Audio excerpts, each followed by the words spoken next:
Good morning, folks, and here's a wonderful article about 3 years too late from cinemablend on the main reasons some Star Wars fans have issues with The Last Jedi. There's some issues with The Last Jedi, in case you haven't noticed. That makes it a bit controversial. Here's the 4 main reasons from Jason Ingolfsland has to say about The Last Jedi. Here we go. Luke not being a badass Jedi Warrior. Now, a lot of people expected Luke to be amazing, because he was, in the last 3 films he was in. So what happened between Episode 6 and Episode 8? Well, about 20, 30 years, and he's secluded himself. He hates the Jedi, he hates everything to do with the Force, yada yada. That's fine. It's how it's done that matters. It's also the fact that they don't explain his transition from A to Z. They give one. They give a why he secluded himself, but not the connection from Episode 6 to Episode 8. So there's this big gap of what the hell happened. And all we've got is that he felt shame. And he was scared. So, not the same character. Not getting what we want, which is Luke as a logical reason for being. A heroic character, suddenly no longer heroic, needs to be explained. And that is not explained. It's very simple stuff because people know the character so well. There's not much to him. It's not that complicated. And Rian Johnson didn't like that. It's like, no, it's too samey. It's too unoriginal. You got to change things up a bit. And unfortunately, that's not what you want. When you go to get your chocolate ice cream, you want chocolate and you get vanilla. It's like, nope, not quite the way things work. So he has a counterpoint. Return of the Jedi takes place 30-some years later in the events of The Last Jedi. People change considerably in a matter of 30 years. Yeah, you know what doesn't change? Storytelling. And in order to show a change, you have to show it on the screen or in the book or on the pages. How did Luke change? Him sensing something evil in a thought from his nephew doesn't cause the most heroic character in the galaxy to run away. Doesn't make sense. It doesn't add up. Why is the Jedi all bad all of a sudden because he felt something? Why is he being this way? It doesn't make sense. Rian Johnson argued that it's a disservice to Luke's character to assume he's achieved some kind of permanent video game power-up after Return of the Jedi, which makes sense. Why should we expect him to be the same person? No one's expecting him to be the same person. They're expecting him to make sense. Who says why are we applying some video game logic? Some permanent power? What are you talking about, Rian Johnson? That's silly. Just have the character be consistent. If he behaves a certain way, if he's changed, guess what? That's a story worth telling. You can't go from A to Z without showing what happens in between. You have to have a story. You have to have character development. You have to show it. A little flashback, or especially 3 flashbacks, which show the scene improperly, or the first 2 improperly, and the third one is the truth, apparently. You're not selling us on the Luke as a new character argument. You have to make it make sense, guys. Really sell the Luke character if he's run away and scared. That would have to be like at least 20 minutes of a story or a movie to show Luke going from hero to recluse. This grand fall, this great lack of acceptance of the Jedi and all his teaching, him being this Jedi master who's teaching others, doesn't make a lot of sense. It's like saying, I built an entire community and then I ran away from it. You're like, why? Weren't you in charge of that community? Weren't your students really important to you? Wasn't Kylo really important to you, also as a family member? Nope, just runs away. He's scared.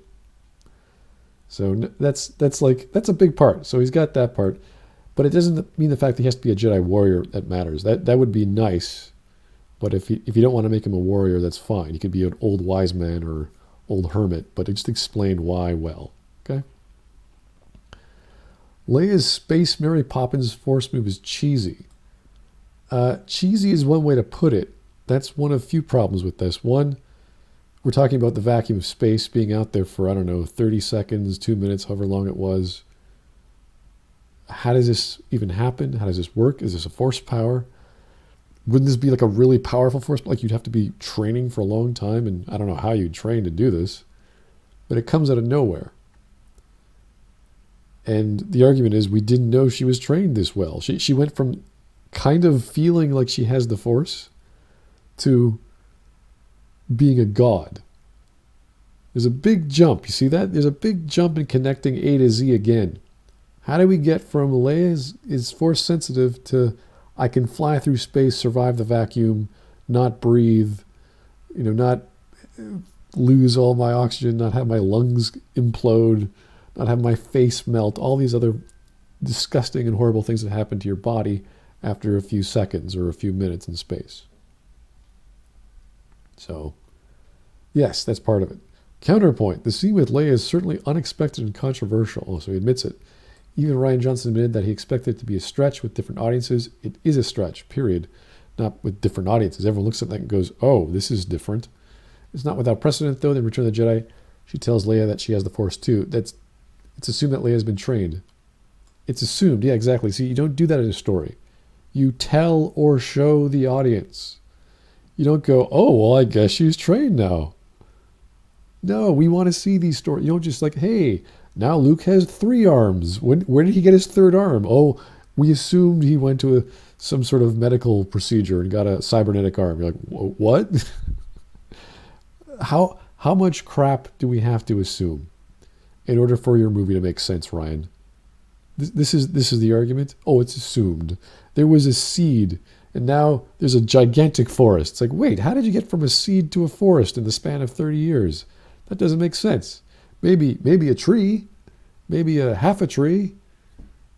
I don't know. This does not make sense. It's that simple. Make your movie make sense. Make it acceptable. Make it consumable. Make it simple to grasp. Then we can appreciate the do's and don'ts or the good and bad of what you made. This is just bad storytelling. Number 3, it has too much humor.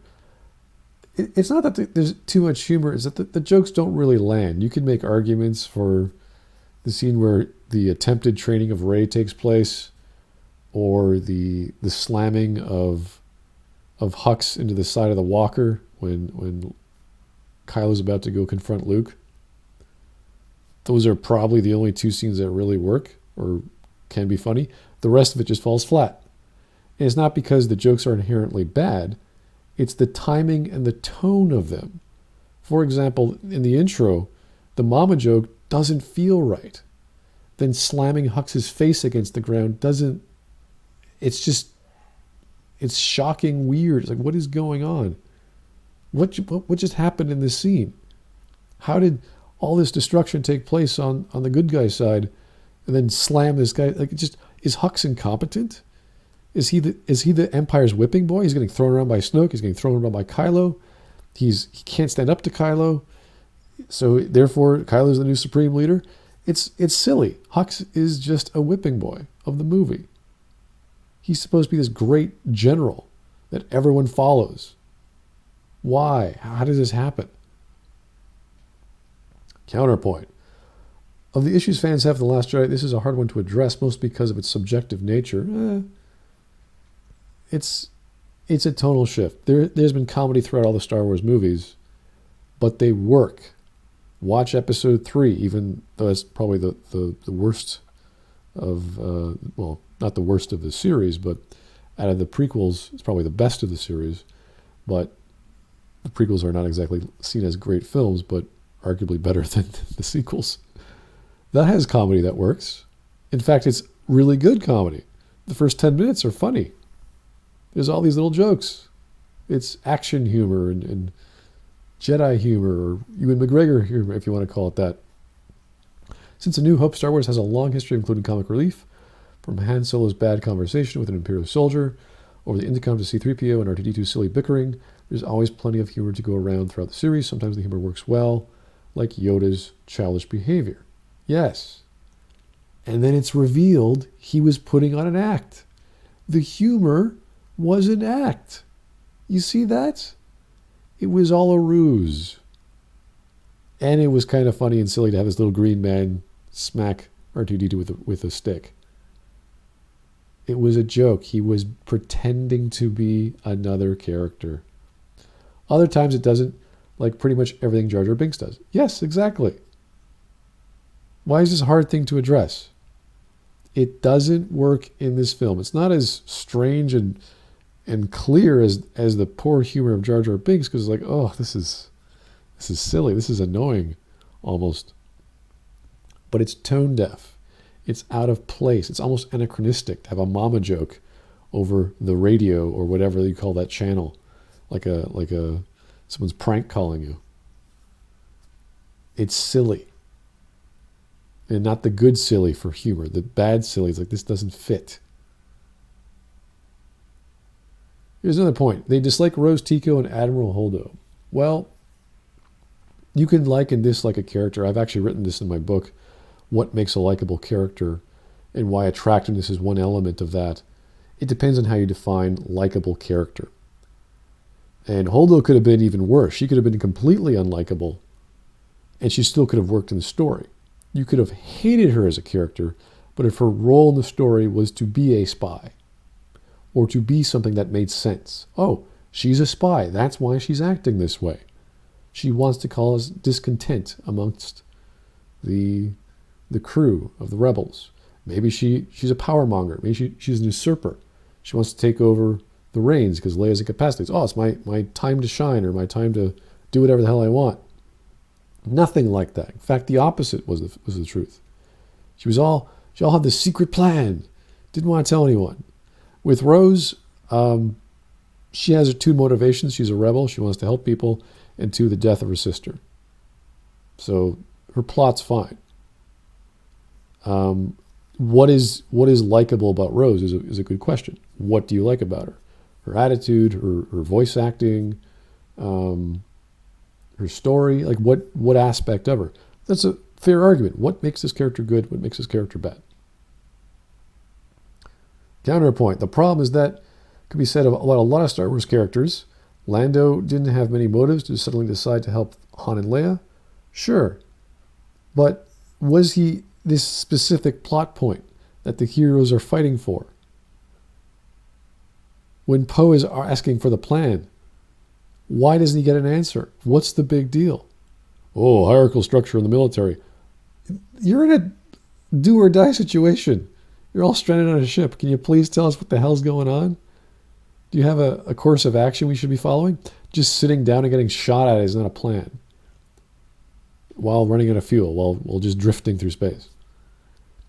He goes from friend to foe to friend again within a matter of scenes. He abandons his entire operation because why? Darth Vader altered the deal a few times. Yeah, that's just Lando. He's sort of wishy-washy. He likes plans, he doesn't like plans. He likes deals, he doesn't like deals. In Return of the Jedi, his scenes are very limited. We don't learn anything about him in that time. Yet Lando is a beloved character in Star Wars. Yes, because he makes sense. It makes sense within his character. He's a scoundrel. He does things like that. Admiral Hoda, we have no idea who she is. Doesn't make any sense. This person in a prom dress acts the way she did with her pink. Like, who are you and why are you acting this way? You have to endear us with something about the rebels, of a new character, a new leader. Oh, they're a leader character. Oh, they must have really good people skills. They must really know how to organize. They must be very structured. They must have the right. They must act properly.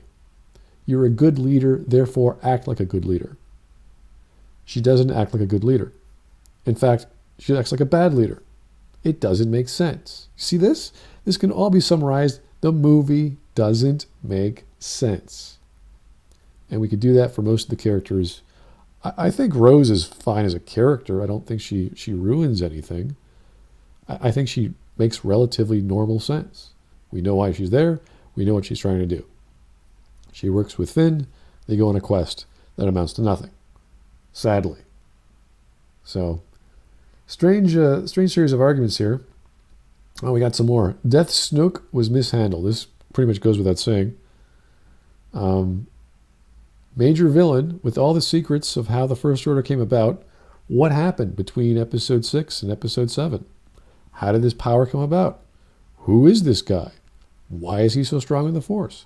How come no one's ever heard of him before? No explanation. Zero. He's just a disposable main villain so Kylo can become the next main villain. Why? What's the point? It's silly. Typically, the big bad or boogeyman villain trope never gets a backstory and is almost always shrouded in mystery. Some of this comes down to psychology. People tend to fear what they don't know. Yes, this isn't a horror story. We're not scared on the unknown. This is literally the explanation for how the hell did the First Order come about. There is no backstory. It just is. It's the new villain. It came from the Empire. Because that's not good enough. If you're going to tell a sequel, you have to connect the dots. Even in a tangential way, it's like, oh, they came about because the Republic was not as solid as the rebels originally thought. Some sort of usurper came about in the Republic, and he made his own faction, and then they got ostracized, and then all of a sudden now we have another independent group that wants to take down the Republic. They could have said any number of political maneuverings or material explanations how the First Order became so big, how they made a planet into a Death Star, all sorts of stuff. Nothing. So when you make a scary-looking villain mysterious, it makes that villain much more scary and intimidating. Yes, it also raises questions. Why are you so disfigured? What's up with your face? Where did you come from? Are you human? What is this creature? Once you start adding details, those details at least need to address what the hell they're trying to describe. What's with the scars on his face? Is he just old? Is he a Force user that was experimented on? Did he use the dark side so much that his face is all this? What caused this? We have to wait for episode 9 to get any basics of an explanation, but even that doesn't do enough when you have all this other crap in the film that raises all these questions. That seemed to be the same tried and true tactic J.J. Abrams was going for with Snoke in The Force Awakens. Even that was bad. That didn't set up it. That just had, I'm a character. I'm a big bad villain. Fine. He's not really directly in part of the through line of the plot. He's just sort of, oh, this is who Kylo responds to, the same way Darth Vader responds to the Emperor. He's the big baddie. It's like, great. The problem is it comes with a lot of baggage. And you have to unpack that baggage to make it make sense. Where did the First Order come from? How did Snoke rise to power? Where did he come from? Very basic stuff. Rey comes from this planet. She was abandoned as a child. Thank you. That's at least something. Now explain why she's so strong. How'd she get so strong? How did she start using the Force powers when she didn't even understand it a few hours ago? She didn't know of its existence. And now she's doing master level stuff. Make your movie make sense. And that's all. So he somewhat addressed some of the major issues, comedy not being one of them. But there's a lot to unpack and a lot to dislike in The Last Jedi. And if you don't have proper understanding of the arguments, you're not paying attention. Jason, you did a decent job, not a great job. This page could have gone on for somewhat. I don't know. It was pretty long, but you could write a book on this stuff, and books have been written. So thanks, Jason, for your attempt. But there's plenty of YouTube videos out there doing a much better detailed description of why some people had some problems with The Last Jedi. Thanks for listening, folks. Have yourself a great day.